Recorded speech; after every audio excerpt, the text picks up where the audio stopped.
Welcome to Quality Coaching Academy. ये consecutive 2-3 MCQs इस तरह आए थे ना प्रीवियस टेस्ट में. The wavelength of photon beam A is twice than the wavelength of photon beam B. The ratio of energy of A to B. 123 में option A. 123 में क्या आ रहे? Option A. देखिए एनर्जी का वेवलेंथ के साथ क्या रिलेशन है? इनवर्स. एनर्जी का वेवलेंथ के साथ इनवर्स रिलेशन है. तो हम कह रहे the wavelength of photon beam A is twice to B. A beam का जो वेवलेंथ है वो B के ट्वाइस है, तो फिर A की एनर्जी B के हाफ होगी. तो energy of A divide by energy of B 1:2.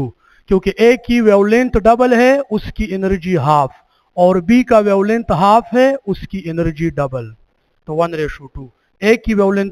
A की एनर्जी कम होगी, उसका वेवलेंथ ज्यादा है, और B की एनर्जी ज्यादा होगी क्योंकि उसका वेवलेंथ कम है. एनर्जी का वेवलेंथ के साथ क्या रिलेशन?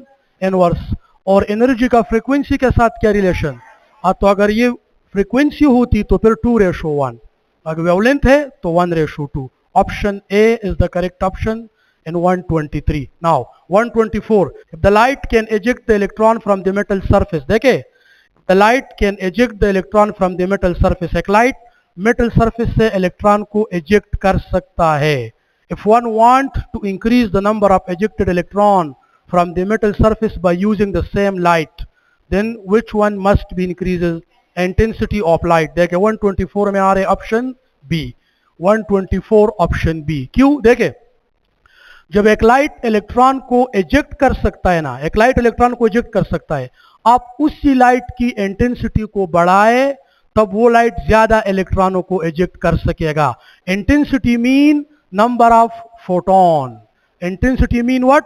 Number of photon. अब एक लाइट है ना, वो इलेक्ट्रॉनों को एजेक्ट कर सकता है, आप उसी लाइट की नंबर ऑफ फोटॉन्स को ज्यादा करें, उसी लाइट की नंबर ऑफ फोटॉन को ज्यादा करें. Intensity mean what?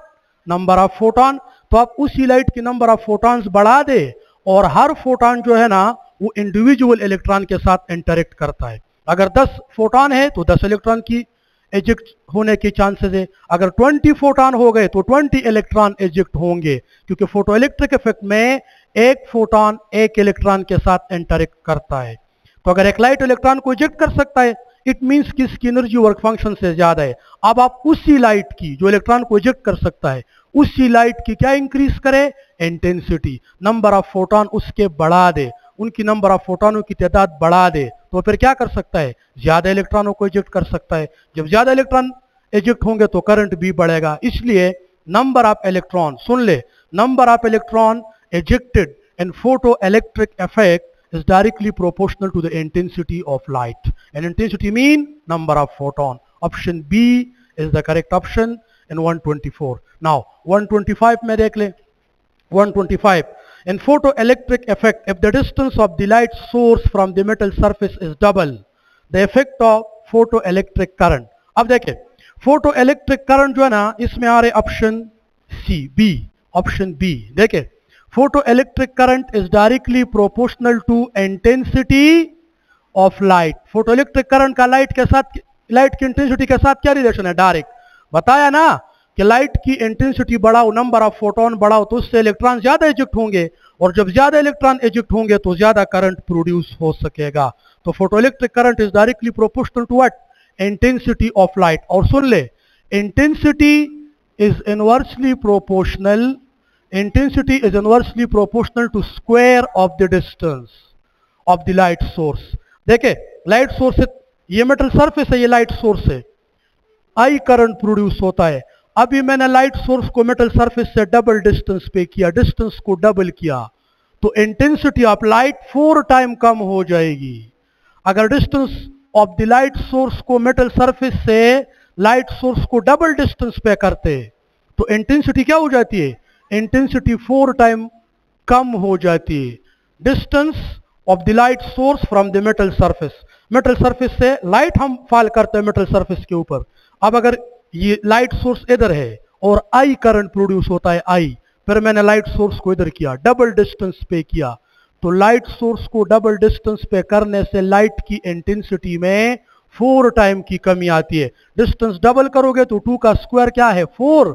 Intensity 4 time कम हो जाएगी, और जब इंटेंसिटी 4 टाइम कम हो जाएगी तो फोटो इलेक्ट्रिक करंट भी 4 टाइम कम हो जाएगा, क्योंकि करंट का इंटेंसिटी के साथ डायरेक्ट रिलेशन है और इंटेंसिटी का डिस्टेंस के साथ इनवर्स स्क्वायर का रिलेशन है। तो जब आप डिस्टेंस डबल करोगे तो इंटेंसिटी ऑफ लाइट 4 टाइम कम हो जाएगी, और जब इंटेंसिटी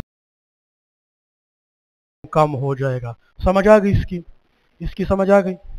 इसमें आ रहे ऑप्शन बी 1/4, करंट 4 टाइम कम, 1/4 मीन 4 टाइम कम।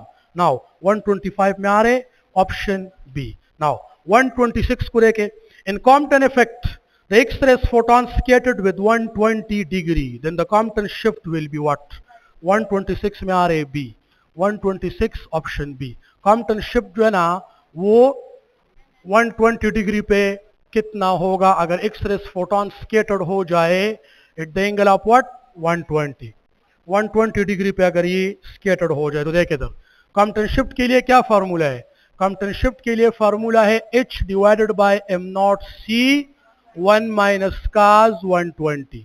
कास थीटा होता है ना, ये कास थीटा है एंगल ऑफ स्केटरिंग, और एक्सरेस किस एंगल से स्केटर्ड हो गई 120 से। तो इससे क्या आएगा delta lambda is equal to h divided by m nought c 1 minus cos 120 किसके बराबर है -1/2 के। Cos 60 1/2, cos 120 -1/2, minus minus plus h divided by m nought c 1 minus minus plus 1 plus 1/2 या और 2 1 एलसीएम ले ले, 2 1 2 प्लस 1 3/2। तो इससे आएगा h divided by m nought c 3/2, और ये 3 इधर मल्टीप्लाई करे 3h, और ये 2 इधर मल्टीप्लाई करे divide by 2 m nought c। That is the Compton shift at 120 degree. Option B is the correct option in 126 में, ऑप्शन बी। समझ आ गई इसकी। अब देखें 127, the stopping potential in photo electric effect depends on, option D 127 option D. The stopping potential in photo electric effect depends on. देखें stopping potential वो होता है जो इलेक्ट्रॉन की काइनेटिक एनर्जी को खत्म करे, इलेक्ट्रॉन को स्टॉप करे। सुन ले, stopping potential photo electric effect में किसे कहते हैं? जो इलेक्ट्रॉन की काइनेटिक एनर्जी को खत्म करे, इलेक्ट्रॉन को स्टॉप करे। तो स्टॉपिंग पोटेंशियल जो है ना वो डिपेंड करता है इलेक्ट्रॉन की काइनेटिक एनर्जी पे।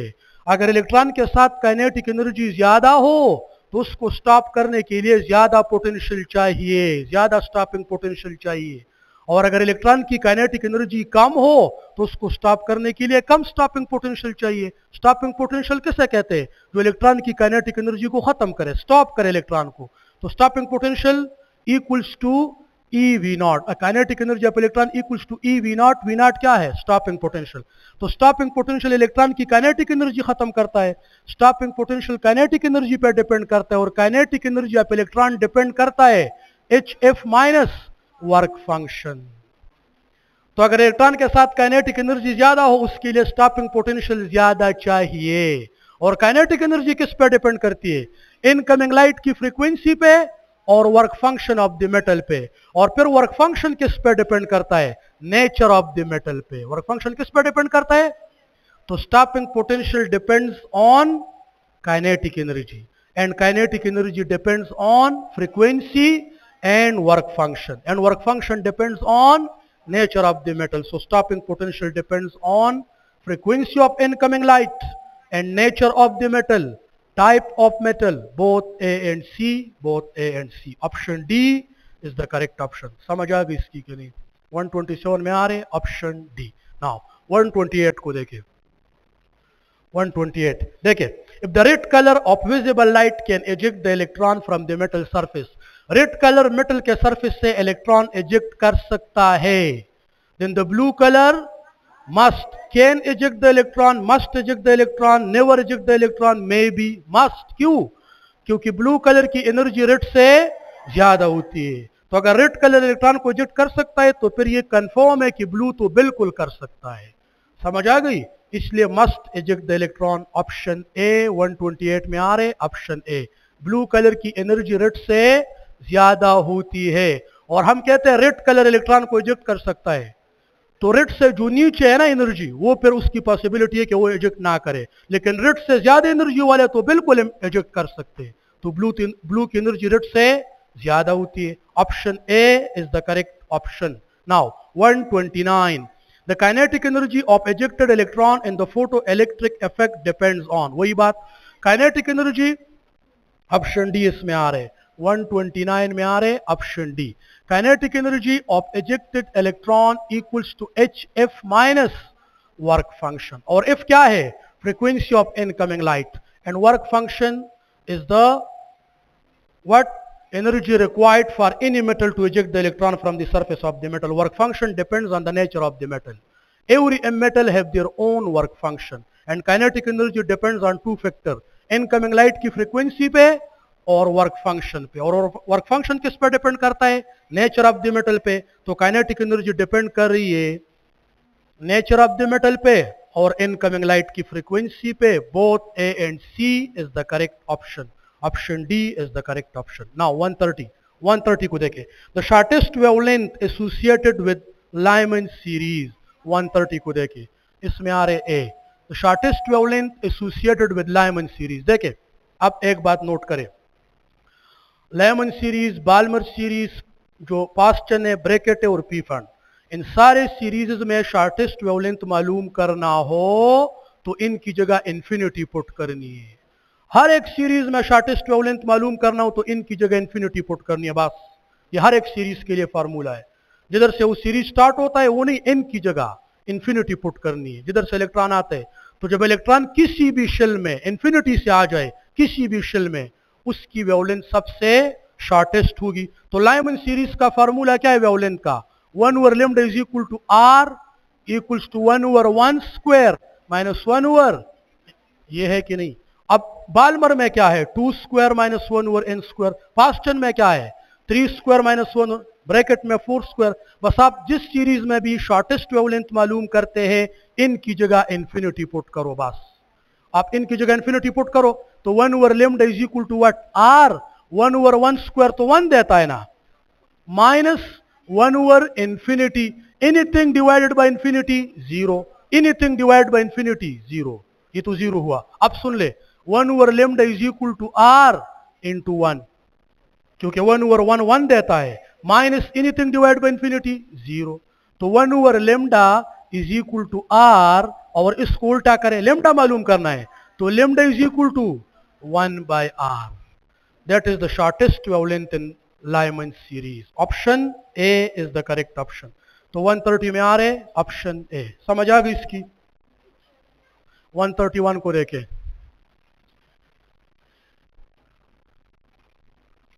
किसी भी सीरीज में शॉर्टेस्ट वेवलेंथ मालूम करना हो तो इनकी जगह इन्फिनिटी। ना 131 देखे, ये इस तरह ऑर्डर में आए थे जो प्रीवियस टेस्ट था। तो ये जो आपने लाइमन सीरीज, बाल्मर सीरीज, उसकी रेशो शॉर्टेस्ट और लार्जेस्ट, ये जरूरी। अब देखें 131 में मैं 2 लॉजिक्स आप लोगों को करवा रहा हूँ। The ratio of the shortest to longest wavelength in Balmer series, तो ratio of shortest to longest, तो ऑप्शन ए में देखे 131 में ऑप्शन ए, 131 में क्या रहे ऑप्शन ए। देखे आपसे मांग रहे शॉर्टेस्ट टू लॉन्गेस्ट, तो शॉर्टेस्ट 5 और लॉन्गेस्ट 9। बी ऑप्शन क्यों ठीक नहीं है, या ए ठीक है और या सी, क्योंकि पहले शॉर्टेस्ट बताया है ना, तो 5 कम है और 9 ज्यादा है। बी में क्या है 9 और 5, तो 9 तो ज्यादा है, 5 कम है। शॉर्टेस्ट टू लॉन्गेस्ट बता रहे तो पहले आप कम हिंसा और फिर बड़ा, तो ए है 5 और 9, और बी क्या है 9 और 5। बी तो बिल्कुल ठीक नहीं है, और सी की भी पॉसिबिलिटी है। लेकिन शॉर्टेस्ट बताया है तो पहले कम, और फिर लॉन्गेस्ट बताया तो बाद में ज्यादा। तो ऑप्शन ए जो है ना 5 और 9 इसमें आ रहे 131 में ए। और किस तरह आ रहे देखे, shortest to longest wavelength in Balmer series. अब देखे बाल्मर सीरीज में वेवलेंथ का फार्मूला क्या है, 1 over lambda is equal to R 1 over 2 square minus 1 over. अब देखे सुन ले, हर एक सीरीज में शॉर्टेस्ट वेवलेंथ मालूम करना हो, हर एक सीरीज में, तो इनकी जगह इन्फिनिटी, इनकी जगह हर एक सीरीज में शॉर्टेस्ट वेवलेंथ मालूम करना हो तो इनकी जगह इन्फिनिटी। अब मैंने शॉर्टेस्ट वेवलेंथ मालूम करना है तो 1 over lambda shortest equals to R 1 over 2 square क्या देता है 4, 1 ओवर इन्फिनिटी स्क्वायर तो एनीथिंग डिवाइड बाय इंफिनिटी 0, ये तो खत्म। 1 ओवर लेमडा, ये शॉर्टेस्ट वेवलेंथ है ना, तो देखे r इंटू 1 ओवर 4, तो 1 ओवर लेमडा किसके बराबर आया? r by 4। 1 ओवर लेमडा किसके बराबर आया? r by 4। r1 जा r डिवाइड बाई 4, और इसको उल्टा करे, रेसिप्रोकल है, तो लेमडा क्या हो जाएगा? 4 बाई r। ये हुआ शॉर्टेस्ट वेवलेंथ, और हर एक सीरीज में शॉर्टेस्ट वेवलेंथ मालूम करना हो तो इनकी जगह इंफिनिटी पुट करोगे। समझ आ गई? अब देखें दूसरी बात सुन ले, हर एक सीरीज में लॉन्गेस्ट वेवलेंथ मालूम करना हो, हर एक सीरीज में, तो इनकी जगह वो वैल्यू पुट करोगे जिधर से वो सीरीज स्टार्ट होता है। इनकी जगह वो वैल्यू पुट करोगे जिधर से वो सीरीज स्टार्ट होता है। बाल्मर सीरीज में इनकी वैल्यू किधर से स्टार्ट होती है? 3, 4, 5, 6 एंड सो ऑन, क्योंकि किसी भी हायर शेल से इलेक्ट्रॉन किस शेल में आ जाए? 2 शेल में, तो इन किधर से स्टार्ट होता है? बाल्मर सीरीज में 3 से स्टार्ट होता है। तो हर एक सीरीज में याद रख के, हर एक में जब आपने हर एक सीरीज का लॉन्गेस्ट वेवलेंथ मालूम करना हो तो सीरीज की फर्स्ट वैल्यू पुट करो, उस सीरीज की फर्स्ट वैल्यू पुट करो, दैट इज लॉन्गेस्ट वेवलेंथ। और हर एक सीरीज में शॉर्टेस्ट वेवलेंथ मालूम करना हो तो इंफिनिटी पुट करो। अब मैंने अगर ये तो शॉर्टेस्ट हुआ, तो अपने साथ याद रखिए। अब लॉन्गेस्ट वेवलेंथ किस तरह मालूम करने बाल्मर में? तो 1 over lambda longest equals to r 1 over 2 square, और ये सीरीज बाल्मर सीरीज किधर से स्टार्ट होते हैं? 3, तो सीरीज की फर्स्ट वैल्यू पुट करो, तो क्या हो जाएगा? 1 ओवर, इनकी जगह क्या पुट करो? 3। अब समझ आ गई? इससे आ जाएगा 1 over lambda is equal to r 1 over 9 minus 1 over 4, 1 over 4 minus 1 over 9। अब 4 और 9 का एलसीएम क्या है? तो 1 over lambda is equal to r, इससे क्या आएगा? इससे आएगा 36। एलसीएम हुआ ना 4 और 9 का, 36 1 जा 36 divide by 4, 9 over 5। 1 over lambda is equal to r 4 by 9 minus 4, ये आएगा 5 ओवर 36, और लेमडा किसके बराबर आ जाएगी? 36 डिवाइड बाय, ये लॉन्गेस्ट वेवलेंथ हुआ और ये शॉर्टेस्ट वेवलेंथ। अब शॉर्टेस्ट वेवलेंथ को लॉन्गेस्ट वेवलेंथ पे डिवाइड करें, क्योंकि मैं किसकी रेशो मांग रहा हूं? Ratio of shortest to longest. अब इसके लिए क्या करना है? शॉर्टेस्ट वेवलेंथ को लॉन्गेस्ट पे डिवाइड करें। तो शॉर्टेस्ट वेवलेंथ क्या है? बाल्मर सीरीज में शॉर्टेस्ट वेवलेंथ क्या आया है? तो ये है lambda minimum divide by lambda maximum. Lambda minimum किसके बराबर आया है? 4 बाय r, और lambda maximum 36 divide by 5r। 4 by r ये ऊपर जाके उल्टा हो जाएगा, 5r डिवाइड बाय 36, ये r के साथ कैंसिल, और 4 1 जा 4, 9 4 जा 36, 5 ओवर 9। समझ आ गई इसकी? तो इसमें कौन सा ऑप्शन ठीक है? Option A is the correct option, 131 option A. समझ आ गई इसकी? ये हर एक सीरीज में इस तरह है, शॉर्टेस्ट के लिए इनकी जगह इंफिनिटी, और लॉन्गेस्ट के लिए इनकी जगह वो वैल्यू जिधर से सीरीज स्टार्ट होता है। समझ आ गई इसकी? 131 में आ रहे ऑप्शन ए। 132 को देखे, इन विच ट्रांजिशन, अभी देखे ये बहुत इंपॉर्टेंट है, जो 2-3 एमसीक्यूज अभी नेक्स्ट आ रहे हैं, सुन ले इधर। In which transition the electron, in which transition of electron a photon of maximum wavelength emitted, a photon of maximum wavelength emitted. अब आप इलेक्ट्रॉन जो है ना 132 में आ रहे सी, देख इधर, इलेक्ट्रॉन आया है from n is equal to 3 to n is equal to 1, फिर इलेक्ट्रॉन आया है from n is equal to 2 to n is equal to 1, फिर इलेक्ट्रॉन आया है from n is equal to infinity to n is equal to 3, फिर electron आया है from n is equal to 8 to n is equal to 2। देखे सुन ले, electron जिस shell में आता है ना, जिस शेल में, फ्रीक्वेंसी और वेवलेंथ उस पर डिपेंड करता है। सबसे ज्यादा फ्रीक्वेंसी तब एमिट होगी जब इलेक्ट्रॉन फर्स्ट शेल में आ जाए। ये वैल्यू जितनी कम होना, जिस शेल में इलेक्ट्रॉन आता है, ये वैल्यू जितनी कम हो फ्रीक्वेंसी उतनी ज्यादा होगी और वेवलेंथ उतना कम होगा। सुन ले, इलेक्ट्रॉन जिस शेल को आता है, जिस शेल से आता है इसको छोड़ो, जिस शेल में आता है, तो वो वैल्यू जितनी कम हो, इलेक्ट्रॉन जिस शेल में आते तो सबसे कम वैल्यू क्या है? 1 है ना।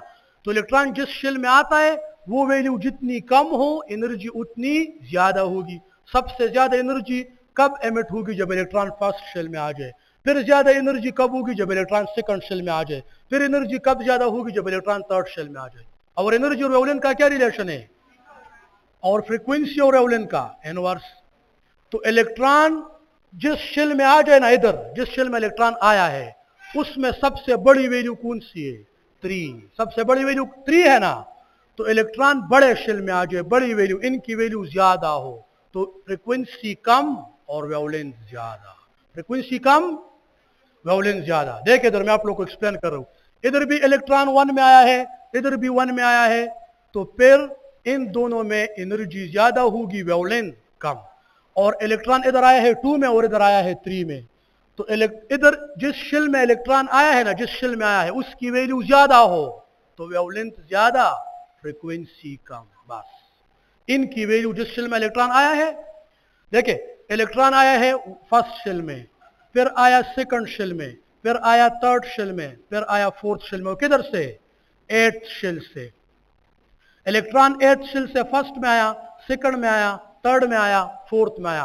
किधर आपको सबसे ज्यादा एनर्जेटिक फोटोन मिलेगा? एनर्जेटिक फोटोन मैक्सिमम फ्रीक्वेंसी वाला 1 में। इलेक्ट्रॉन 1 में आए सबसे ज्यादा एनर्जी। ये वैल्यू जितनी कम हो, ये वैल्यू जिसमें इलेक्ट्रॉन आता है, ये वैल्यू जितनी कम हो फ्रीक्वेंसी और एनर्जी इतनी ज्यादा। आप समझ आ गई? और इलेक्ट्रॉन जिस शेल में आता हो ये वैल्यू जितनी ज्यादा हो वेवलेंथ ज्यादा। तो इलेक्ट्रॉन कब मैक्सिमम वेवलेंथ वाला फोटोन एमिट करेगा? जब इलेक्ट्रॉन फोर्थ शेल में आ जाए। और इलेक्ट्रॉन कब मैक्सिमम फ्रीक्वेंसी वाला फोटोन एमिट करेगा? आप समझ आ गई कि नहीं? जिस शेल में इलेक्ट्रॉन ट्रांजिशन करे उसकी वैल्यू जितनी कम हो एनर्जी और फ्रीक्वेंसी उतनी ज्यादा और वेवलेंथ उतना कम। और जिस शेल में इलेक्ट्रॉन आ रहा हो उसकी वैल्यू जितनी ज्यादा वेवलेंथ उतना। अब आप देखें इलेक्ट्रॉन किधर से किधर आ जाए? From n is equal to infinity to n is equal to 3। किस शेल से आया है इसको छोड़ो, किस शेल में आया है उसको देखो। बिल्कुल वो देखना, अभी इसके बाद एक क्वेश्चन है ना, इसके बाद आप देख ले। 132 की समझ आ गई? सी 132 सी 134 में देखें। अब देखें in which transition, in which case a photon of maximum frequency emitted, a photon of maximum frequency emitted. अब देखें दोबारा देखें, इलेक्ट्रॉन आया है n is equal to infinity से to n is equal to 2, फिर n इज इक्वल टू 2 से n is equal to 1 में, और फिर n इज इक्वल टू 8 से n इज इक्वल टू 4 में, और फिर n इज इक्वल टू 3 से n इज इक्वल टू 2 में। इधर देखें जिधर इलेक्ट्रॉन आया हो, इलेक्ट्रॉन किस शेल में आया है? फर्स्ट में भी आया है, सेकंड में भी आया है, फोर्थ में भी आया है और सेकंड में भी आया है। मैं क्या बता रहा हूं, जिस शेल में इलेक्ट्रॉन आ जाए उसकी वैल्यू जितनी कम फ्रीक्वेंसी उतनी ज्यादा। तो इलेक्ट्रॉन के इधर सबसे कम क्या है? 1 है। फर्स्ट शेल में इलेक्ट्रॉन आ जाए तो फ्रीक्वेंसी सबसे ज्यादा। और इधर वेवलेंथ कब ज्यादा एमिट होगा? अब समझ आ गई? अब देखिए, अब अगर ये वैल्यू, तो ये तो मैंने डिफरेंट दिया है ना, इलेक्ट्रॉन डिफरेंट शेल में है, 2 में आया है, 1 में आया है, 4 में आया है, 2 में आया है। फिर आप किसको देखेंगे? कम को देखेंगे। इसमें कम क्या है? सबसे कम क्या है? 1। तो इलेक्ट्रॉन जिस शेल में आ जाए उसकी वैल्यू जितनी कम हो फ्रीक्वेंसी उतनी। तो इलेक्ट्रॉन जब 1 में आ जाए तो फ्रीक्वेंसी और एनर्जी सबसे ज्यादा और वेवलेंथ सबसे कम। किधर एनर्जेटिक फोटोन मैक्सिमम फ्रीक्वेंसी वाला फोटोन एमिट होगा? जब इलेक्ट्रॉन फर्स्ट शेल में आ जाए। अब देखें अगर electron n is equal to 8 से n इज इक्वल टू 1 में आ जाए, electron n is equal to 7 से n इज इक्वल टू 1 में आ जाए, electron n is equal to 2 से n इज इक्वल टू 1 में आ जाए, electron n is equal to 3 से n इज इक्वल टू 1 में आ जाए। अब आप देख ले इधर तो सब सारे इलेक्ट्रॉन 1 1 1 में ही आए हैं। अब सबकी फ्रीक्वेंसी सेम होगी। अब आप इसको देखेंगे, अब आप अगर ये डिफरेंट हो ना, ये जिधर इलेक्ट्रॉन आया है अगर ये डिफरेंट हो तो किसको देखेंगे? कम को। मैक्सिमम फ्रीक्वेंसी वाला फोटोन कब एमिट होगा? ये डिफरेंट होना, इधर डिफरेंट है कि नहीं? 2 1 4 2। फिर आप किसको देखेंगे? कम को। तो इलेक्ट्रॉन 1 में आ जाए तो मैक्सिमम। लेकिन अब इस केस में देखें, इसमें तो सारे इलेक्ट्रॉन फर्स्ट ही शेल में आए हैं, 1 में आया है, 1 में आया है, 1 में आया है, 1 में। सारे केसेस में इलेक्ट्रॉन 1 फर्स्ट शेल में ही आया है ना। फिर आप किसको देखेंगे? जो ज्यादा दूर से आया हो फर्स्ट में। इधर भी इलेक्ट्रॉन फर्स्ट शेल में आया है, बी में भी इलेक्ट्रॉन फर्स्ट शेल में आया है, सी में भी फर्स्ट शेल में आया है और डी ऑप्शन में भी फर्स्ट शेल में आया है। अब मैक्सिमम एनर्जी किस फोटोन की होगी? जो दूर से फर्स्ट शेल में आया हो। फिर इसको देखेंगे, जो सबसे दूर से फर्स्ट शेल में आया हो, तो 8 से फर्स्ट में आ जाए मैक्सिमम एनर्जी। और जब ये डिफरेंट हो ना, जब ये डिफरेंट हो ये वैल्यू, तो फिर इसको नहीं देखेंगे। फिर किसको देखेंगे? जो सबसे कम शेल में आ जाए, जिधर इनकी वैल्यू सबसे कम हो, फ्रीक्वेंसी सबसे ज्यादा। और अगर इधर इनकी वैल्यू बराबर हो सबके लिए, फिर किसको देखेंगे? जो दूर से आ जाए। अब समझ आ गई?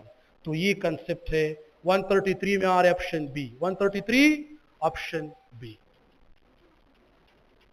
अब 134 को देखें। 134, the spectrum obtain from the hydrogen atom is line spectrum. 134 में लिख के ए क्यू। देखिए ये 3 बातें लिख के, ए सॉलिड, लिक्विड और डेंस गैस, इससे कंटिन्यूस स्पेक्ट्रम निकलता है। लिख के सॉलिड, लिक्विड और डेंस गैस, इससे कंटिन्यूस स्पेक्ट्रम निकलेगा। और एटम, मॉलिक्यूल और रेयर गैस, इससे लाइन स्पेक्ट्रम निकलेगा। सॉलिड, लिक्विड और डेंस गैस से कंटिन्यूस स्पेक्ट्रम, और एटम, मॉलिक्यूल और रेयर गैस। डेंस गैस की बात की तो continuous spectrum, rare gas line spectrum. Hydrogen rare gas है कि नहीं? और मैं हाइड्रोजन एटम की बात करता हूं। एटम से, एक सिंगल एटम से जब स्पेक्ट्रम निकले, सिंगल एटम से, that is line spectrum. Rare gas से निकले hydrogen, helium, lithium, line spectrum. और सॉलिड, लिक्विड और डेंस गैस से निकले कंटिन्यूस। तो हाइड्रोजन एटम से कौन सी स्पेक्ट्रम निकलेगी? Line spectrum. Option A, 134 option A. 135, the increasing order of energy from the following series, C. 135 C. Increasing order किसे कहते हैं? कि पहले एनर्जी कम, फिर ज्यादा, फिर और ज्यादा। तो देखिए फर्स्ट चेन में एनर्जी क्या होती है? इंफ्रारेड, बाल्मर में विजिबल और लेमन में अल्ट्रावायलेट। तो इंफ्रारेड कम है, विजिबल ज्यादा है, अल्ट्रावायलेट और भी ज्यादा है। Option C. The momentum of photon is 136 में देखे D, 136 D. The momentum of photon is directly proportional to frequency. Photon की मोमेंटम है hf/c। फोटोन की मोमेंटम है h/λ। फोटोन की मोमेंटम है e/c। ये फोटोन के मोमेंटम के फार्मूलाज है।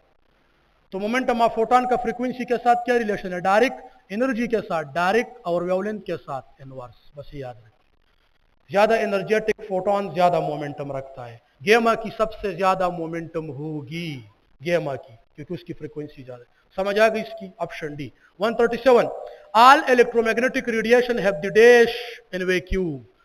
All electromagnetic radiation have same speed in vacuum. Vacuum में सारे electromagnetic radiation speed of light के साथ जाते हैं, लेकिन सारे इलेक्ट्रोमैग्नेटिक रेडिएशन की एनर्जी, फ्रीक्वेंसी और वेवलेंथ सेम नहीं होता। गेमा की सबसे ज्यादा फ्रीक्वेंसी, सबसे ज्यादा एनर्जी, सबसे कम वेवलेंथ। और फिर एक्सरे की और फिर अल्ट्रावायलेट। एनर्जी, फ्रीक्वेंसी और वेवलेंथ सारे इलेक्ट्रोमैग्नेटिक रेडिएशन की सेम नहीं है वैक्यूम में, लेकिन सबकी स्पीड सेम है। Option A. 137 option A. समझ आ गई? 138, a blue light enter from air to water एट्स 138 डी, 138 डी। देखे, a blue light enter from air to water. अभी देखे, ये एयर है, ये वाटर। ब्लू लाइट एयर से वाटर में आया, तो देखे E is equal to HF, E is equal to HF। अब देखे, इलेक्ट्रोमैग्नेटिक रेडिएशन हो या वेव हो, हर किस्म के वेव जब एक मीडियम से दूसरे मीडियम में जाते हैं तो फ्रीक्वेंसी में चेंज नहीं आता। जब इलेक्ट्रोमैग्नेटिक रेडिएशन एक मीडियम से दूसरे मीडियम में जाते हैं तो फ्रीक्वेंसी रिमेन। तो फ्रीक्वेंसी जब कांस्टेंट होगी तो H भी तो कांस्टेंट है ना, तो फ्रीक्वेंसी भी कांस्टेंट, H भी कांस्टेंट, एनर्जी भी कांस्टेंट। अब फ्रीक्वेंसी किसके बराबर है? c/λ। फ्रीक्वेंसी किसके बराबर है? c स्पीड ऑफ लाइट है। तो ब्लू लाइट की स्पीड ऑफ लाइट होती है। अब जब वेव एक मीडियम से दूसरे मीडियम में जाते हैं तो अपनी फ्रीक्वेंसी में चेंज नहीं लाता। तो किस तरह फ्रीक्वेंसी चेंज नहीं होगी? जब ब्लू लाइट एयर से वाटर में एंटर हुआ तो ब्लू लाइट की स्पीड में कमी आ गई, उसकी वेवलेंथ में भी कमी आ गई, तो फ्रीक्वेंसी रिमेन कांस्टेंट। जब ब्लू लाइट एयर से वाटर में गया, ब्लू लाइट की स्पीड वाटर में कम हो गई। जब स्पीड वाटर में कम हो गई तो नीचे वेवलेंथ भी कम हुआ, स्पीड भी कम, वेवलेंथ भी कम, फ्रीक्वेंसी रिमेन सेम। तो जब फ्रीक्वेंसी सेम हो गई तो एनर्जी भी सेम हो गई ना, E is equal to H F, frequency same और एच कांस्टेंट तो एनर्जी भी कांस्टेंट ना। तो जब लाइट एक मीडियम से दूसरी मीडियम में जाता है, सुन ले, उसकी स्पीड में कमी आती है, इलेक्ट्रोमैग्नेटिक रेडिएशन। जब रेयर मीडियम से डेंस में जाता है तो उसकी स्पीड में कमी आती है, वेवलेंथ में भी कमी आएगी। और जब इलेक्ट्रोमैग्नेटिक रेडिएशन वाटर से एयर में जाएगा तो इलेक्ट्रोमैग्नेटिक रेडिएशन की स्पीड में इजाफा हो जाएगा। वाटर में उसकी स्पीड कम थी, एयर में बढ़ गई, जब उसकी स्पीड में इजाफा हो जाएगा तो वेवलेंथ में भी इजाफा हो जाएगा और फ्रीक्वेंसी रिमेन सेम और E is equal to H F, energy भी सेम। तो क्या क्या चेंज होगी? स्पीड चेंज होगी और वेवलेंथ चेंज होगी। और जब एयर से वाटर में आएगा तो स्पीड में कमी आएगी, वेवलेंथ में कमी आएगी। मैंने क्या लिखा है? A blue light enter from air to water, frequency increase, no, frequency तो सेम होती है। एनर्जी डिक्रीज, नो, एनर्जी भी सेम होती है। वेवलेंथ सेम, नो, वेवलेंथ में कमी आएगी और स्पीड में भी कमी। None of these option D. समझ आ गई इसकी? तो किसमें?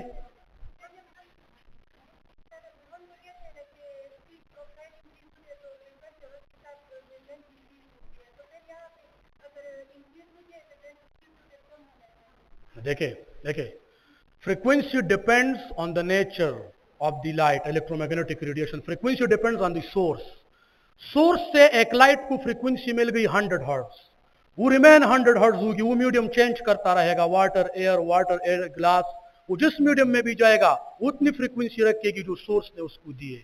सोर्स से मैंने एक लाइट को फ्रीक्वेंसी दी 100 हर्ट्ज, वो 100 हर्ट्ज रिमेन कांस्टेंट रखेगी। अब 100 हर्ट्ज किस तरह कांस्टेंट रखेगी? फ्रीक्वेंसी वी बाय लैम्डा के बराबर है ना। तो जब कोई भी वेव वाटर से एयर में या एयर से वाटर में या वाटर से ग्लास में या एयर से ग्लास में जाएगा तो जब उसकी स्पीड में कमी आएगी तो ऑटोमेटिकली उसका वेवलेंथ भी कम होगा, ताकि एफ को क्या रखे? कांस्टेंट। एफ किस पे डिपेंड करता है? सोर्स पे, वो नेचर ऑफ द मीडियम पे डिपेंड नहीं करता। अब अगर स्पीड बढ़ेगी तो वेवलेंथ भी बढ़ेगी, ताकि एफ को क्या रखे? कांस्टेंट रखे। Which property of the wave does not depend on the medium? Frequency किस पे डिपेंड करती है? सोर्स पे डिपेंड करती है। तो मीडियम में जब वेव मीडियम को चेंज करता है, सुन ले, जब वेव मीडियम को चेंज करता है तो वेवलेंथ और स्पीड का डायरेक्ट रिलेशन होता है, ये लिख के। जब वेव मीडियम को चेंज करता है, वेव एक मीडियम से दूसरे मीडियम में जाता है तो वेवलेंथ और स्पीड का डायरेक्ट रिलेशन, स्पीड बढ़ेगा वेवलेंथ बढ़ेगा, स्पीड कम होगी वेवलेंथ कम होगी, ताकि एफ को क्या रखे? कांस्टेंट रखे।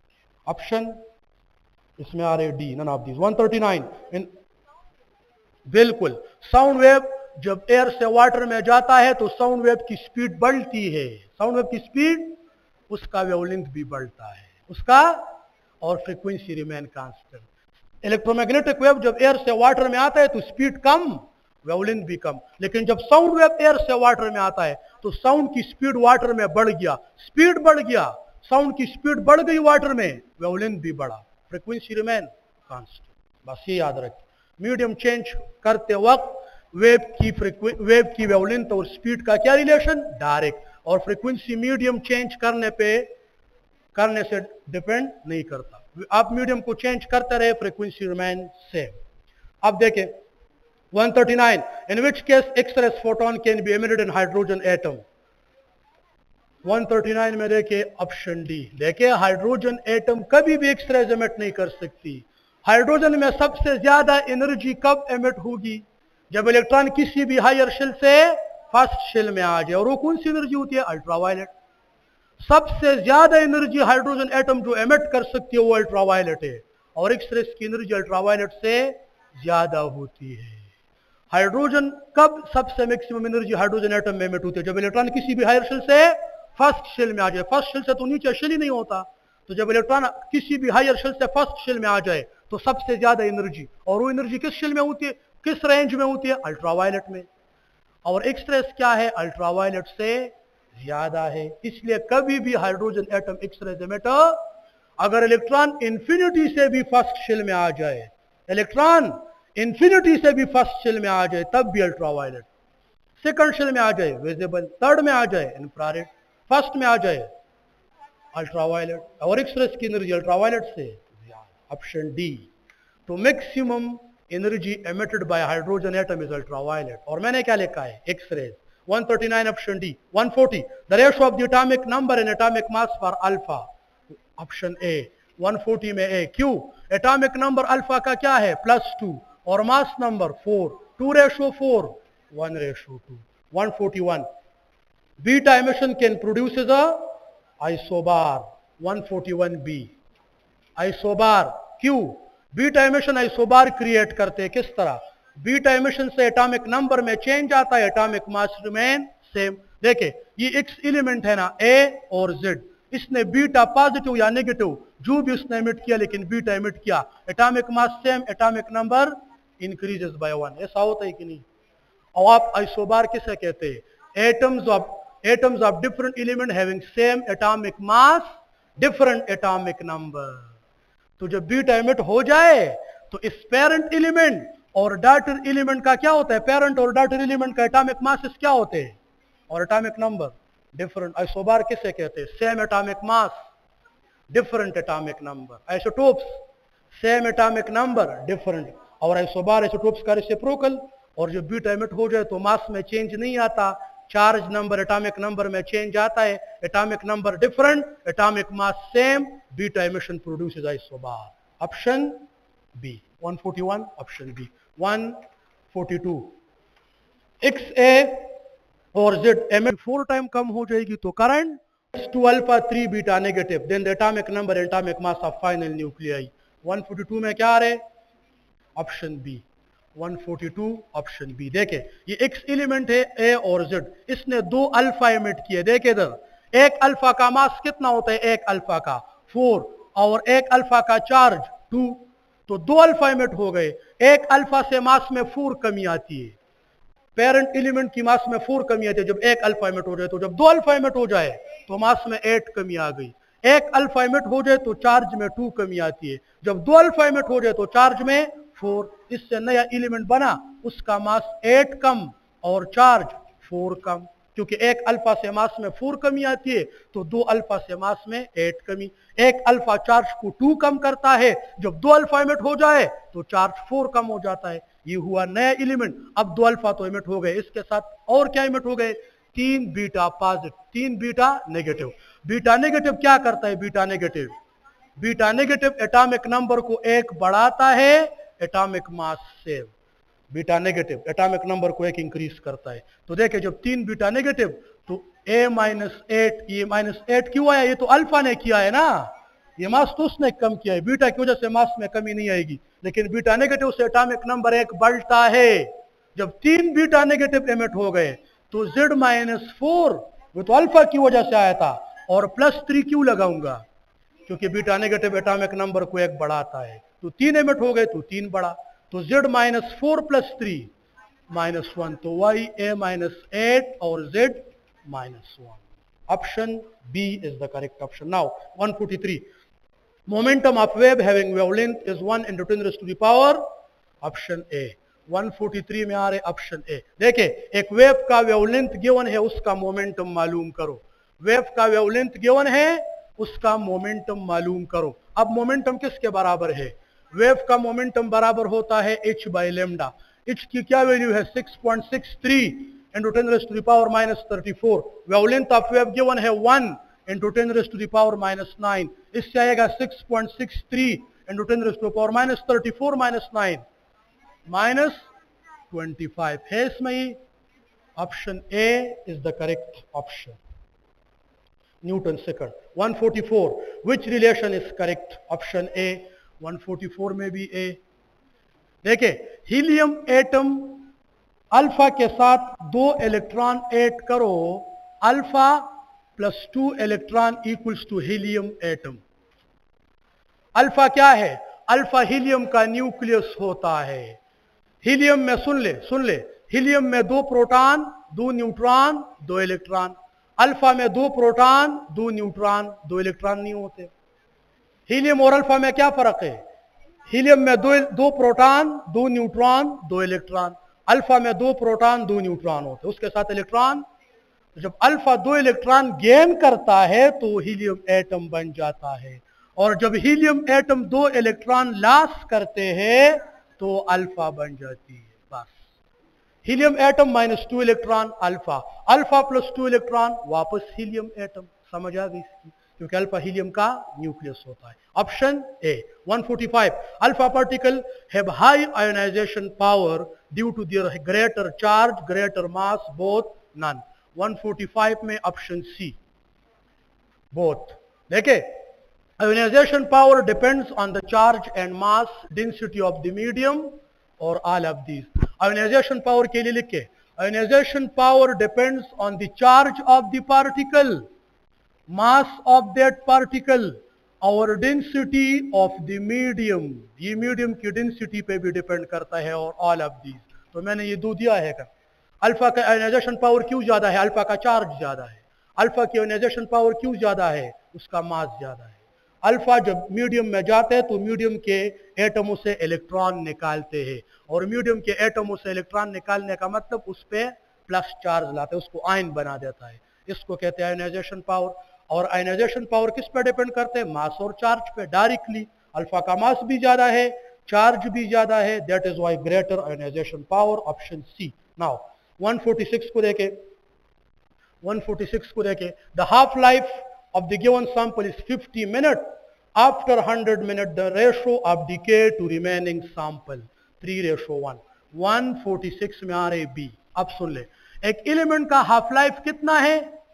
एक एलिमेंट का हाफ लाइफ है 50 मिनट्स। कितना? तो आफ्टर 100 मिनट्स, 100 मिनट कितने हाफ लाइफ हो गए? अगर एक एलिमेंट का हाफ लाइफ 50 मिनट है तो 100 मिनट में दो हाफ लाइफ हो गए ना। 100 मिनट क्या हो गए? दो हाफ लाइफ। और एक हाफ लाइफ में 50% सैंपल डीके और 50% अनडीके होता है। ठीक, जब दो हाफ लाइफ गुजर जाए, जब दो हाफ लाइफ गुजर जाए 75% सैंपल डीके हो जाता है, और कितना सैंपल? 75% सैंपल डीके और 25% सैंपल। और मैं क्या कहता हूं, एक एलिमेंट का हाफ लाइफ 50 मिनट है। After 100 minute, 100 minute mean what? दो half life. After two half life उसमें डिके कितना हुआ है और रिमेनिंग कितना आया है? तो दो हाफ लाइफ में 75% डिके होता है और 25% रिमेनिंग। अब इसकी रेशो मालूम करें। तो 25 3 is 75, 25 1 is 3 रेशो। दो हाफ लाइफ बाद 3 जो है ना, 3 हिस्से उसके जो है ना डिके होते हैं और 1 रिमेनिंग, क्योंकि दो हाफ लाइफ बाद 75% डिके, 25% रिमेनिंग। अब 75 और 25 की रेशो मालूम करें क्या आता है। समझ आ गई इस क्वेश्चन की? हाफ लाइफ है 50 मिनट, 100 मिनट बाद डिके और अनडिके की रेशो मालूम करें तो 100 मिनट बाद दो हाफ लाइफ को कहते हैं। दो हाफ लाइफ के बाद 75 डिके, 25 रिमेनिंग। रेशो मालूम करें 3:1। Option B. नाउ 147 को देखें। If the half life of A given sample is 100 days, 147 में आ रहे option A, 147A। If the half life of the given sample is 100 days, so how many sample will remain undecay after 3 half lives? बस इसमें इस half life का कोई role नहीं है। एक एलिमेंट का हाफ लाइफ कितना है? 100 डेज। और मैं क्या कहता हूं? आफ्टर 3 हाफ लाइव्स, 88 ग्राम में कितना सैंपल अनडीके होगा, रिमेनिंग होगा कि अनडीके? तो देखिए, एक हाफ लाइफ गुजर जाए तो सैंपल हाफ हो जाता है। 88 ग्राम था ना, एक हाफ लाइफ गुजरने के बाद वो सैंपल 44 ग्राम रह गया। जब उसके ऊपर दूसरा हाफ लाइफ गुजर जाए तो ये हो गया 22 ग्राम, ये रिमेनिंग डीके हुआ, हाफ हुआ, रिमेनिंग हाफ हुआ। और जब इसके ऊपर तीसरा हाफ लाइफ गुजर जाए तो 22 ग्राम 11 ग्राम में आएगी। अब आप इसको छोड़े कि हाफ लाइफ 100 डेज है या 50 डेज है, इसमें लॉजिक है कि 3 हाफ लाइफ बाद 88 ग्राम में कितना बाकी है। तो 88 को 3 दफा 2 पे डिवाइड करें, 88 को 2 पे डिवाइड करें 44, एक हाफ लाइफ गुजर गया। फिर 44 को 2 पे डिवाइड करें 22, दूसरा हाफ लाइफ गुजर गया। और फिर 22 को 2 पे डिवाइड करें 11, तीन हाफ लाइफ बाद 88 ग्राम में कितना रह गया? 11 gram. Option A is the correct option. Now 148, 87.5% of the given sample decay in 15 days. What is the half life of that sample? 5 days. Option A none हो पके ऑप्शन ए डेर राइजी। देखिए इधर first half life में जब sample पे एक half life गुजर जाए ना तो 50% डिके और 50%, ये अपने साथ लिख के, जब सैंपल पे 2 हाफ लाइफ गुजर जाए 2 हाफ लाइफ तो 75% सैंपल डिके, 25% अनडिके। 3 हाफ लाइफ किसी सैंपल पे गुजर जाए 87.5% डिके, 12.5% अनडिके। और 4 हाफ लाइफ किसी सैंपल पे गुजर जाए 4, तो फिर 93.75% डिके, 6.25% अनडिके। और 5 हाफ लाइफ गुजर जाए तो 96.87% डिके, 6.212%, 3.12% अनडिके। ये है फर्स्ट हाफ लाइफ में इतना डिके, 2 हाफ लाइफ गुजर जाए इतना डिके इतना अनडिके, तीसरे हाफ लाइफ 3 हाफ लाइफ गुजर जाए इतना डिके इतना अनडिके, चौथा हाफ लाइफ गुजर जाए इतना डिके इतना अनडिके, और 5वां हाफ लाइफ गुजर जाए। मैं कहता हूं 15 मिनट में एक सैंपल का 87.5% डिके हुआ। सुन ले, 3 एमसीक्यूज आए थे प्रीवियस टेस्ट में, 3 एमसीक्यूज हाफ लाइफ से, और इस तरह इसी दफा फिर एक्सपेक्टेड है कि 2 तो कंफर्म है और 3 आ सकते हैं फिर दोबारा हाफ लाइफ से। तो देखे, इसलिए मैंने हाफ लाइफ के वो एमसीक्यूज दिए। मैं कहता हूं 15 मिनट में एक सैंपल के 87.5% सैंपल डिके हुआ। 15 मिनट में 87.5% सैंपल डिके हुआ, तो 87.5% कब डिके हो सकता है? अब समझ आ गई। 15 मिनट में 87.5% सैंपल डिके हुआ। What does it mean? कि इन 15 मिनट में 3 हाफ लाइफ है, क्योंकि ये कंफर्म बात है, कंफर्म कि 87.5% डिके होगी जब 3 हाफ लाइफ गुजर जाए। और मैंने क्वेश्चन में क्या लिखा है कि 87.5% सैंपल डिके हुआ इन 15 डेज। इसका मतलब ये हुआ कि 3 हाफ लाइफ सैंपल पे गुजर गए। कितने? 15 डेज है ना। देखे, तो मैं कहता हूं 87.5% सैंपल डिके हुआ 15 डेज में। ये मेरा क्वेश्चन है कि नहीं? अब आप टेबल को देखें, 87.5% कितने हाफ लाइफ बाद डिके होता है? इसका मतलब 3 हाफ लाइफ का टाइम है 15 डेज। 15 डेज 3 हाफ लाइफ का टाइम है, एक का नहीं, क्योंकि एक हाफ लाइफ में तो 50% सैंपल डिके होते हैं, इधर तो 87 है। 3 हाफ लाइफ का टाइम 15 डेज, एक का कितना? एक हाफ लाइफ का टाइम हुआ 5 डेज। समझ आ गई इसकी? इसमें है ऑप्शन ए। हाँ, इनिशियली 149 में देखे, initially 50% of the radioactive element decay in 10 minute, then next 25% will decay in 10 minute. Very good. देखे, हर एक हाफ लाइफ इक्वल टाइम का होता है, हर एक हाफ लाइफ इक्वल टाइम का होता है, लेकिन हर एक हाफ लाइफ में इक्वल डिके नहीं होती। फर्स्ट हाफ लाइफ में कितनी डिके होती है? फर्स्ट हाफ लाइफ में 50% और दूसरे हाफ लाइफ में 25%। दोनों मिला के कितने हो गए? देखिए, और तीसरे हाफ लाइफ में कितनी डिके होती है? 12.5%। तीनों को जमा करे कितना हुआ? है कि नहीं? तो फर्स्ट हाफ लाइफ में कितनी डिके होती है? 50%। अब मैं कहता हूं कि 50% डिके हो गई किस में? 10 मिनट्स में। तो नेक्स्ट 25% डिके भी 10 मिनट्स में होगी। हर एक हाफ लाइफ इक्वल टाइम का होता है, लेकिन हर एक हाफ लाइफ में इक्वल डिके नहीं होती। फर्स्ट हाफ लाइफ में कितनी डिके? 50%। दूसरे में तो 25 और 50 को ऐड करें, ओवरऑल दूसरे हाफ लाइफ में 75 बनता है कि नहीं? तीसरे हाफ लाइफ में 87% डिके नहीं होती, तीसरे हाफ लाइफ में 12.5% डिके होती है, लेकिन सबको जमा करें क्या देता है? आफ्टर 3 हाफ लाइफ कितनी डिके होती है?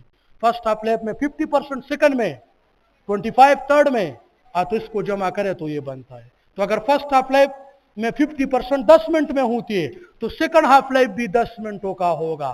फर्स्ट हाफ लाइफ में 50% डिके, सेकंड हाफ लाइफ में 25। तो अगर 50% डिके 10 मिनट में होता है तो नेक्स्ट 25% डिके भी 10 मिनटों में होगा। ऑप्शन बी 149 ऑप्शन बी। नाउ लिखिए 150 में क्या है? बिल्कुल, half life depends on the nature of the element. Option A, half life only depends on the nature, बाकी प्रेशर टेम्परेचर इस पर डिपेंड नहीं करता। 151, a blue light have the frequency of 1 × 10⁻16 hertz, its energy. Option A 151 में भी A. Q is equal to H F, H की क्या value है? 6.63 × 10⁻34, frequency 1, 16 plus 16 minus 34 minus 18 joule. 152, the series limit for Balmer series. Option D 152 D. देखे series limit किसे कहते हैं? Infinity. तो सीरीज लिमिट सबसे हाईएस्ट एनर्जी और सबसे शॉर्टेस्ट वेवलेंथ को कहते। सीरीज लिमिट सबसे शॉर्टेस्ट वेवलेंथ को कहते। तो बाल्मर सीरीज में सबसे शॉर्टेस्ट वेवलेंथ कब एमिट होगा? जब इलेक्ट्रॉन इंफिनिटी से किस शेल में आ जाए? 2 में। बाल्मर सीरीज में इलेक्ट्रॉन 2 शेल में आते हैं, लेकिन सीरीज लिमिट किसे कहते हैं? इन्फिनिट। हर एक सीरीज का लिमिट कब होगा? जब इंफिनिटी से आ जाए। लाइमन सीरीज का सीरीज लिमिट क्या है? Infinity to 1। बाल्मर का इंफिनिटी टू 2। पास्टन का इंफिनिटी टू 3। तो सीरीज लिमिट बाल्मर का क्या है? From infinity to 2। Option D. 153, in full wave rectifier the number of diodes 2। Full wave rectifier में 2 डायोड्स होते हैं, हाफ वेव में 1 और ब्रिज रेक्टिफायर में 4। 154 में देखे, depletion region of the semiconductor is due to current carriers, reverse biasing, forward crystal doping. जब आप एन टाइप को पी टाइप के साथ मिक्स करते हैं और उससे जो रीजन बनता है डोपिंग, उसको कहते हैं ये crystal doping. Option D 154 option D. 155, PN junction diode use as a all of these. Option D बिल्कुल। PN junction diode as a rectifier, as a amplifier, as a PN junction transistor. 156, the photon considered to have all of these। 156 D. देखे photon जो है ना, photon का momentum भी होता है, उसकी एनर्जी भी होती है, उसका वेवलेंथ भी होता है, उसकी फ्रीक्वेंसी भी होती है। All of these. The unit 157, the unit of Planck's constant, joule second. D. And 158, 2 photon move anti-parallel to each other, each with the speed of light. Their relative speed b। 158 उसमें आ रहे, अब 158 में आ रहे B, नहीं option B remain same. देखे देखे एक बॉडी जो ना, एक बॉडी सुन ले, एक बॉडी 50 मीटर पर सेकंड के साथ ईस्ट की तरफ जा रही है ए, और बी बॉडी जो है ना वो 50 मीटर पर सेकंड के साथ वेस्ट की तरफ जा रही है। What are the relative speed? आप लोगों ने चैप्टर 3 में पढ़ा है फर्स्ट ईयर। रिलेटिव स्पीड हम अपोजिट डायरेक्शन में क्या करते हैं? V A plus V B, 50 + 50। Daily life में ऐसा होता है कि नहीं कि अपोजिट डायरेक्शन में आपको गाड़ियों की स्पीड ज्यादा तेज दिखाई देती है? तो सुन ले, रिलेटिविटी होती है लो स्पीडिंग ऑब्जेक्ट्स में, रिलेटिविटी होती है क्लासिकल फिजिक्स में। जब ऑब्जेक्ट्स की स्पीड ऑफ लाइट से कम हो तो फिर अपोजिट डायरेक्शन में जो बॉडीज जाए उसकी रिलेटिव स्पीड ज्यादा, और सेम डायरेक्शन में जाए उसकी रिलेटिव स्पीड कम। ये जो रिलेटिविटी का कंसेप्ट है कि अपोजिट डायरेक्शन में ऐड करो, सेम डायरेक्शन में माइनस करो, ये सिर्फ महदूद है लो स्पीडिंग ऑब्जेक्ट्स में, जिसकी स्पीड ऑफ लाइट के कंपैरिजन में 0 हो। अब कार की स्पीड को देखें कितनी कम, स्पीड ऑफ लाइट के कंपैरिजन में बहुत कम है ना।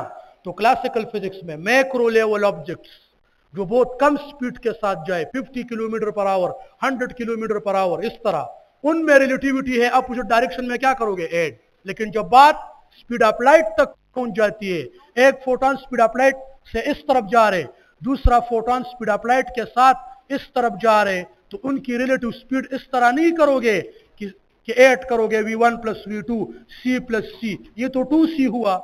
इसका मतलब ये हुआ कि स्पीड ऑफ लाइट से भी ज्यादा स्पीड पॉसिबल है। No, speed of light is the limit of the speed. Speed of light is universal constant. No relativity are there when the body approaches to speed of light. Speed of light में relativity का concept खत्म हो जाता है। तो हर एक observer को light की स्पीड कितनी दिखाई देगी? ये दो फोटोन अपोजिट डायरेक्शन में जा रहे, फिर भी एक फोटोन के रिस्पेक्ट से दूसरी की speed of light, speed of light में रिलेटिविटी वेनिस्ट हो जाती है, फिर वो ऑब्जर्वर पे डिपेंड नहीं करता, फिर वो अपोजिट डायरेक्शन में हम ऐड नहीं करते। Option B remain C, speed of light. इसमें आ रहे option B. 159, the energy of incoming light and the work function of the metal is 3 and 1 electron volt. What is the kinetic energy? 159 में क्या आ रहे? B. 159 में आ रहे बी। देखिए आपको काइनेटिक एनर्जी किसके बराबर है? एच एफ माइनस, तो इनकमिंग एच एफ तो एनर्जी है ना, तो इस तरह भी है एनर्जी माइनस वर्क फंक्शन। तो इनकमिंग लाइट की एनर्जी है 3 इलेक्ट्रॉन वोल्ट और work function 1 electron volt. 3 electron volt minus 1 electron volt, this is the kinetic energy of the ejected electron, 2 electron volt, option B। 160 में देखें, if V naught is the stopping potential, E is the charge and M is the mass of electron, then the speed of electron will be what? देखें photoelectric effect में kinetic energy of electron बराबर होती है E V naught। E है charge on electron और V naught stopping potential, और electron की kinetic energy किसके बराबर होती है? 1/2 mv²। और ये क्या है? Charge, V naught stopping potential. समझ आ रही है? ये स्पीड है हाँ, और ये स्पीड नहीं है, ये पोटेंशियल है। अब ये 1/2 इधर कर ले, क्या हो जाएगा? mv² is equal to 2eV0। समझ आ गई? ये 1/2 इधर आके 2 हो जाएगा, इधर भी m पे डिवाइड करे, इधर भी m पे डिवाइड करे, v² रह गई, दोनों साइडों का क्या ले? अंडर रूट ले, तो ये है स्पीड ऑफ इलेक्ट्रॉन हो जाएगा 2eV0 divided by m whole under root. This is the speed of electron. Option C is the correct option. 160 में क्या आ रहे? Option C। 160 option C। Now अब देखें 161, an element 29085 obtained from the emission of 2 beta positive from which element? देखे इस question में, देखे इसमें आपको बता रहे कि ये X290 और 85 ये एलिमेंट ऑब्टेन होता है किस एलिमेंट से? जब 2 बीटा पॉजिटिव निकले। किस एलिमेंट से? ऑप्शन ए से, ऑप्शन बी से, ऑप्शन सी से। किस एलिमेंट से? जब 2 बीटा पॉजिटिव निकले तो क्वेश्चन वाला एलिमेंट बन जाता है। आप क्वेश्चन को देखें 161 में देखें, एन एलिमेंट X29085 ऑब्टेन, ये एलिमेंट ऑब्टेन हुआ है from the emission of 2 beta positive from which element? C नहीं ना, a beta positive atomic number को एक कम करता है कि नहीं? तो ए एलिमेंट को देखे, ए क्या है? 29087 है। इससे 2 बीटा पॉजिटिव निकाले, बीटा पॉजिटिव एटॉमिक नंबर को एक कम करता है, बीटा पॉजिटिव एटॉमिक नंबर को। और जब 2 बीटा पॉजिटिव निकले, 2 बीटा पॉजिटिव, तो एटॉमिक नंबर 2 कम हुआ कि नहीं? तो जब इस एलिमेंट से 2 बीटा पॉजिटिव निकालू तो ये एलिमेंट बन जाता है 29087, और 2 एटॉमिक नंबर कम करो, क्या हो जाएगा? तो मैं क्या कहता हूं, ये एलिमेंट ऑब्टेन होगा जब आप 2 बीटा पॉजिटिव निकाले किस एलिमेंट से? इस एलिमेंट से। लॉजिक है इस क्वेश्चन में कि नहीं? अब आप देखें 161 में देखें, एन एलिमेंट X29085 ऑब्टेन, ये एलिमेंट ऑब्टेन हो जाता है from the emission of 2 beta positive from element, किस एलिमेंट से? ए से, ऑप्शन ए। अब समझ आ गई कि नहीं? देता गोरे कन लेवनो देता वक्त देखा दाइयो पॉइंट सिर्फ क्वेश्चन 2-3 पेरी रीड कवई पेपर तक नहीं कना क्वेश्चन 2 पेरी रीड कवई 3 पेरी अक्सर which one is not correct तासो पके नॉट तनो गोरे करेक्ट ऑप्शन पके गोरे हां दाशी का नहीं 2-3 पेरी क्वेश्चन रीड कवई के बड़ी खबरी बसगा नूर टेस्ट में इंशाल्लाह आसान। देखिए 162, the energy of one quanta, सुन ले 162, the energy of one quanta of electromagnetic radiation is HF। Very good. 162 में आ रही सी। देखिए एक क्वांट ऑफ एनर्जी HF, क्योंकि प्लैंक्स क्वांटम क्या है? Theory NHF। किसी भी लाइट में कितने फोटॉन होते हैं? NHF। और हर एक फोटॉन की एनर्जी क्या होती है? HF। Option C HF। All isotopes of the neutral atoms have a same number of proton, same chemical properties, having same nature, all of these. Option D. 164. An electron jump from infinity to second shell of hydrogen atom It emits a 164D. Q 163 में D, 164 में D. None of these. देखे Q बिल्कुल देखे सबसे ज्यादा ultraviolet. देखे second shell में जब इलेक्ट्रॉन आता है तो विजिबल. हाइड्रोजन इलेक्ट्रॉन जब हाइड्रोजन एटम के फर्स्ट शेल में आता है तो अल्ट्रावायलेट. सेकंड शेल में विजिबल. थर्ड शेल में आए इंफ्रारेड. तो इधर मैंने लिखा x-ray, gamma, ultraviolet of these. Option D. 165. In the second half life of element, element decay how much time than the first half life? 1/2. C. 165 C. ठीक है ना. In the second half life element decay, हाँ देखे first half life में element कितना decay होता है first half life में? नहीं 50%. और सेकंड हाफ लाइफ में एलिमेंट कितना डिके होता है? 75 नहीं 25%. याद रखिए इन दोनों को मिला के फिर 75 बनता है. स्टूडेंट कहते हैं सेकंड हाफ लाइफ में एलिमेंट 75% डिके होता है. नहीं, after second half life element decay 75%. जब एलिमेंट पे 2 हाफ लाइफ गुजर जाए वो एलिमेंट 75% डिके होता है. उसमें से 50% फर्स्ट हाफ लाइफ में और 25% और दोनों को मिला के 75. तो फर्स्ट हाफ लाइफ में एलिमेंट कितना परसेंट डिके होता है और दूसरे में और दोनों को मिला के 2 हाफ लाइफ बाद. अभी आप फिगर ठीक आ रहे कि नहीं? तो फर्स्ट हाफ लाइफ में 50%, सेकंड में 25%. सेकंड हाफ लाइफ में एलिमेंट फर्स्ट हाफ लाइफ से कितना टाइम कम डिके होता है? हाफ ना. 25% 50 का हाफ है कि नहीं? तो 1/2. ठीक है. In the second half life element decay 1/2 time then of first half life. देखे दूसरा देखे फर्स्ट हाफ लाइफ अगर 100 ग्राम मौजूद है, सुन ले 100 ग्राम सैंपल मौजूद है तो फर्स्ट हाफ लाइफ में 100 ग्राम में कितना डिके होगा? फर्स्ट हाफ लाइफ में 100 ग्राम में 50 ग्राम डिके होगा.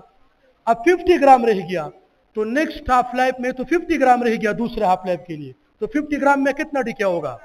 सेकंड हाफ लाइफ में 50 ग्राम में कितना डिके हुआ? तो सेकंड हाफ लाइफ में डिके फर्स्ट हाफ लाइफ के हाफ होती है. आप समझ आ गई?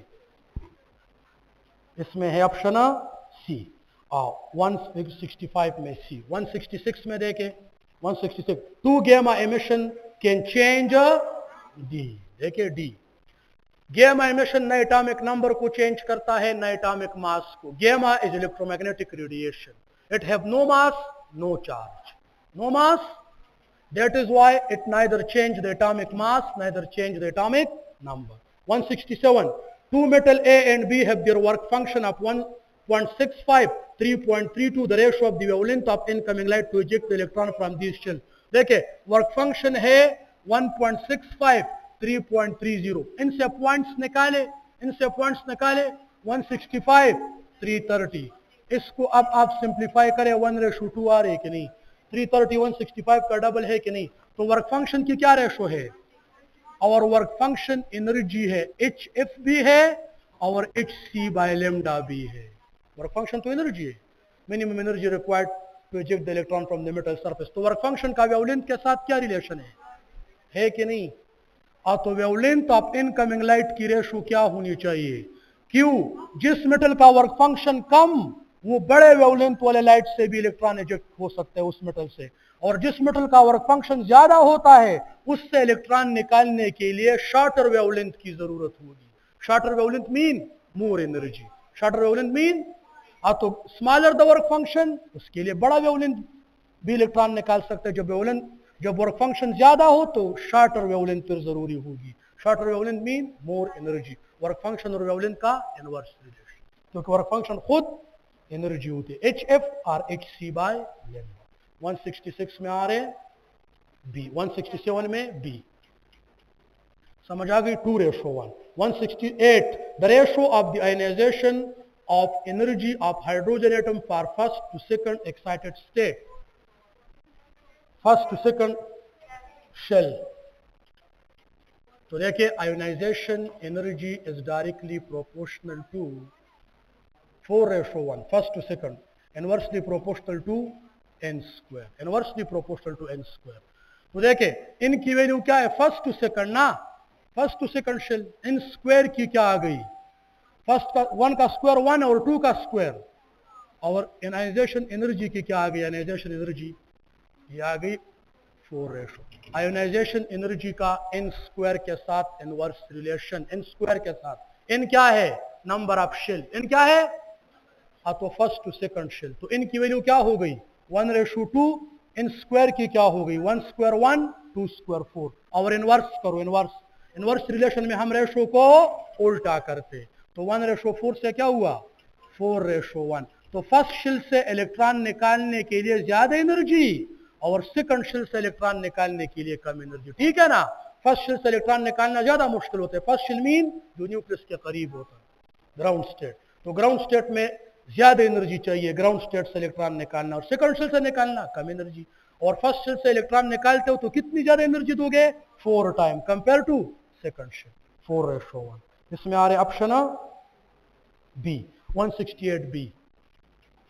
169, the total energy of electron and hydrogen atom in the second excited state, second excited state किसे कहते हैं, second excited state किसे कहते हैं, थर्ड शेल को 9 time greater than first shell, second excited state mean third shell ना, तो third shell की एनर्जी फर्स्ट शेल से 9 टाइम ज्यादा होती है, थर्ड शेल की एनर्जी टोटल एनर्जी का n के साथ क्या रिलेशन है, directly proportional to square, ionization energy का ये रिलेशन टोटल एनर्जी का ये, टोटल एनर्जी का n स्क्वायर के साथ क्या रिलेशन है, डायरेक्ट, तो मैं कहता हूं कि सेकंड एक्साइटेड स्टेट की एनर्जी फर्स्ट शेल से कितनी टाइम ज्यादा होगी, सेकंड एक्साइटेड स्टेट को देखे, second excited state second shell को नहीं कहते, second excited state third shell को कहते, तो थर्ड शेल की एनर्जी फर्स्ट से कितनी ज्यादा होगी 3 स्क्वायर 1, 9:1, 9 टाइम ज्यादा, and 170 the ratio of the mass of hydrogen and oxygen in deuterium oxide। 169 में क्या आ रहे A और 170 में A आ रहे 1:4।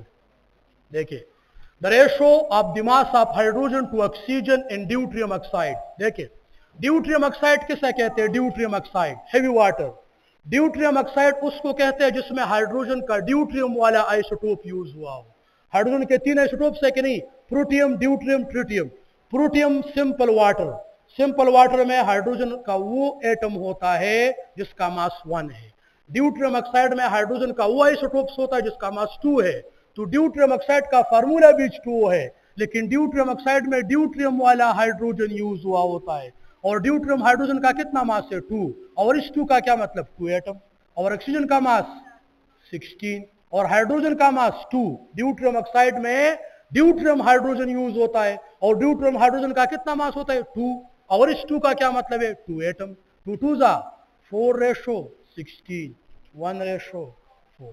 सिंपल वाटर में क्या रेशो है, ये ड्यूट्रियम, सिंपल वाटर में कौन सा हाइड्रोजन होता है जिसका मास 1 होता है, 2 1 जा 2:16, 1:8। सिंपल वाटर में hydrogen to oxygen 1:8, deuterium oxide में 1:4, क्योंकि ड्यूट्रियम में वो हाइड्रोजन यूज होता है जिसका मास 2 होता है। Option A। 171, the wavelength of the emitted photon when the electron take transition from E2 to E1 will be what। अब देखिए A वेवलेंथ किसके बराबर होती है, wavelength E is equal to hc by lambda, और lambda is equal to hc by E ना, और ionization energy excitation energy में क्या होता है, जो फोटोन जंप करता है तो कितनी एनर्जेटिक फोटोन एमिट होगा E2 माइनस E1, तो कितना वेवलेंथ मिलेगा hc divide by E2 minus E1। Option A ये ठीक है, कोई बात नहीं है, इन दोनों कोई बात नहीं, दोनों शिलू की डिफरेंस हम लेते हैं, ये Eg नहीं है, ये E2 है, E2 माइनस, ठीक है ना, आप कहते हैं कि E1 माइनस E2 हो, लेकिन हम तो डिफरेंस लेते हैं ना, तो ठीक है E2 माइनस E1 है ना, hc ए में देख ऑप्शन ए में hc divide by E2 minus E1, लेकिन E2 नहीं, ग्राउंड नहीं है, ये 2 है, 2 गलती से जी आया, बाकी ये 2 है। Option A. 172, the half life of the given element is 4 hour, सुन ले, the half life of the given element is 4 hour, after 16 hour the number of atoms remain undecay in 48 into 10 raised to the power 32 atoms. 171 में क्या आ रहे ए, और 172 को देखे, 172 में आ रहे ऑप्शन ए। किस तरह देखे, एक एलिमेंट का हाफ लाइफ कितना है 4 hours. After 16 hours, after 16 hours में कितने हाफ लाइफ हो गए? अगर एक हाफ लाइफ 4 आवर का है तो 16 आवर्स में 4 हाफ लाइफ हो गए. The number of element which remain undecay, उसके लिए फार्मूला है, ये अनडिके के लिए कितने एटम्स रिमेनिंग होंगे? एन नॉट डिवाइड बाई 2 की पावर n. और n क्या है? Number of half life. n क्या है? अब कितने एटम मौजूद थे? 48 into 10 raised to the power 32 atoms मौजूद थे इनिशियली. और 2 और n क्या है? Number of half life. कितने हाफ लाइफ गुजर गए? एक हाफ लाइफ 4 घंटों का है तो 16 आवर्स में कितने हाफ लाइफ हो गए? 4 हाफ लाइफ. ये n है नंबर ऑफ हाफ लाइफ. कितने हाफ लाइफ गुजर गए? 4. 2 की पावर 4. इससे आ जाएगा 48 into 10 raised to the power 32 divide by 2 की पावर 4 का मतलब 2 multiply 2 multiply 2 multiply 2. 2 2s are 4, 8, 16. 48 divided by 16. 3 into 10 raised to the power 32 atoms will remain undecay. इस 172 में क्या आ रहे हैं? Option A. अब समझ आ गए ये फार्मूला लिख के अनडिके के लिए. n नॉट डिवाइड बाई 2 की पावर n, और n क्या है? Number of half life. 16 hours में 4 हाफ लाइफ हो गए अगर एक हाफ लाइफ 4 घंटों का है. The ratio of the atomic size to nuclear size. Option A. Atomic size to nuclear size 173. Option A. देखे ratio of atomic size. Size radius को कहते हैं. साइज रेडियस को कहते हैं. एटम का रेडियस है 10 raised to the power -10 metre. Nucleus का रेडियस है 10 raised to the power -15 metre. ये मीटर मीटर के साथ कैंसिल. -10 और -15. इधर -5 रह गया ऊपर जाके. एटॉमिक साइज न्यूक्लियर साइज से 10 raised to the power 5 time ज्यादा होता है और न्यूक्लियर साइज एटॉमिक साइज से 10 raised to the power 5 time कम होता है. एंड द सेकंड लास्ट और third last, the SI unit of radioactivity decay per second. 174 में ए. द SI unit of radioactivity is decay per second. And 175, a photon need to have 0 momentum, 0 mass, 0 speed, all of these. 175 में B. देखे, the rest mass of photon must be 0. The rest mass of photon, एक बात याद रखे, जो भी speed of light के साथ मूव करे उसका रेस्ट मास 0 होना चाहिए. Gamma, X rays, ultraviolet, visible, infrared, micro radio, all move with the speed of light and all have 0 mass. जो भी स्पीड ऑफ लाइट के साथ मूव करे उसका रेस्ट मास 0 होगा. और दूसरा सुन ले, जिसका भी रेस्ट मास 0 होगा वो स्पीड ऑफ लाइट के साथ मूव करेगा. एक ही बात है कि नहीं? जो जिसका भी रेस्ट मास 0 होगा वो स्पीड ऑफ लाइट के साथ मूव करेगा और जो भी स्पीड ऑफ लाइट के साथ मूव करे उसका रेस्ट मास 0 होगा. Gamma, X rays, ultraviolet, infrared, visible, micro radio, all move with the speed of light, all have 0 rest mass. और जिसका rest mass 0, they move with the speed of light. Photon move with the speed of light because of what? Photon move with the speed of light. Why? Because the rest mass of photon is 0. So photon have 0 mass. Momentum तो है h by lambda, E by c, hf. Ab the very good question. Photon have no mass, but photon have momentum. Because the momentum of photon is not equals to mv. ये तो object का momentum होता है. Photon have no mass but photon have momentum. The momentum of photon is not mv. The momentum of photon is h by lambda, E by c, hf by c. इसमें आप लोगों को मास नजर आ रहे हैं. अब आप इसमें पुटिंग करें, इसका यूनिट भी आएगा किलोग्राम मीटर पर सेकंड. क्या आएगा? मोमेंटम का यूनिट भी आएगा. तो फोटोन का मास नहीं है लेकिन फोटोन का मोमेंटम होता है. अब समझ आ गई? जरूरी नहीं है कि फोटोन का मोमेंटम mv हो. फोटोन का मोमेंटम h by lambda है, E by c है, hf by c है. And the last one, n type semiconductor है वो very good, no net charge. Option C. n type और p टाइप दोनों पे कोई चार्ज नहीं होता. n टाइप p टाइप दोनों न्यूट्रल होते हैं. समझ आ गई इसकी? Thank you very much.